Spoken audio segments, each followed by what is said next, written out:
चुनाव प्रचार के लिए यहाँ पर यूपी में चुनाव प्रचार के आए हैं, पीडीएम बनाया है और ये कहा जा रहा है कि आप खुद अपनी पार्टी से कोई कैंडिडेट नहीं लड़वा रहे हैं, सिर्फ मुसलमानों का वोट जो है इससे खराब हो रहा है। राम मंदिर तो जो दूसरे लड़ रहे हैं वो क्या कर रहे हैं? वो वोट खराब नहीं कर रहे हैं। हम पीडीएम बनाए हैं, पीडीएम का हिस्सा है और हमारे ही कैंडिडेट हैं और उनके प्रचार के लिए, उनकी कामयाबी के लिए हम आ रहे हैं, काम कर रहे हैं। तो अगर उनसे कोई दर्द हो रहा है तो मैं क्या करूं? मोदी जी कह रहे लगातार जो 400 पार नहीं सर से गिर जाएगा। 400 पार अब कहाँ कह रहे हैं? अभी कल भी कहा प्रयागराज में उन्होंने। हाँ, कभी कभी बोल देते हैं, मगर असल मुद्दा ये है कि पेट्रोल 100 पार हो चुका है। उत्तर प्रदेश में जहाँ से मेंबर ऑफ पार्लियामेंट प्रधानमंत्री है, यहाँ पर पेपर लीक हो जाता है, नौजवान परेशान है और प्रधानमंत्री ना मुख्यमंत्री बोलते हैं किसकी आत्मा की वजह से पेपर लीक हुआ है। ये नहीं बोला जाता कि प्रधानमंत्री ने विधानसभा के चुनाव में कहा था कि जो जितना जानवर है उसको मैं देख लूँगा। तीसरे फेज में याद होगा आप लोगों को, अभी क्या हो रहा है देखिए। बेरोजगारी इसलिए महंगाई इतनी ज़्यादा हो चुकी है।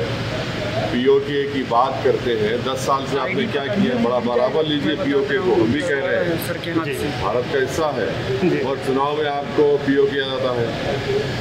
ये सब चीज़ें हैं जिसकी वजह से लोग परेशान हैं। 10 साल में जो उन्होंने वादे किए वो तमाम के तमाम चौपट झूठ साबित हुए। अच्छा, संविधान और आरक्षण, मुस्लिम आरक्षण का मुद्दा सामने आता दिख रहा है।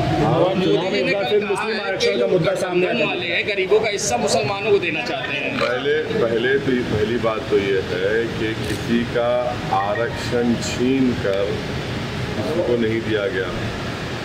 नरेंद्र मोदी देश को ये बताए कि जो उन्होंने इकोनॉमिक वीकर सेक्शन के ग्राउंड पर जो 10% रिजर्वेशन दिया है उसमें दलित आदिवासी को तो हिस्सा नहीं मिल रहा है। ओबीसी को जो आबादी में 20% हिस्सा है उनको अब 10% दे रहे हैं और जो आबादी में 80% हिस्सा है उनको अब 28% पे समेट दिए। तो यही तो सबसे बड़ा धोखा उन्होंने किया है आरक्षण का। अमित शाह जी ने ये कहा है कि 4 जून को जिस तरीके की सिचुएशन चल रही है, आपने देखा होगा कि पिछली 4 इंसिडेंट हो चुकी है, बिना भाषण दिए जाना पड़ा है राहुल गांधी और अखिलेश को। क्या हुआ है?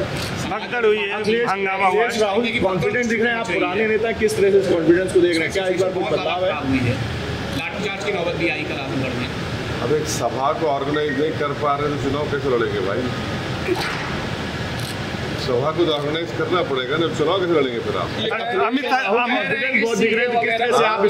सीए वगैरह को खत्म करने के लिए या गठबंधन जो है पार्टी में आना चाह रहा है, क्या कहेंगे? कौन? मोदी जी कह रहे हैं। क्या कह रहे हैं? कि सीए को खत्म करना चाहते हैं, 370 खत्म करना। सुप्रीम कोर्ट में केस है, हम खुद उसमें पार्टी हैं, सुप्रीम कोर्ट देखें।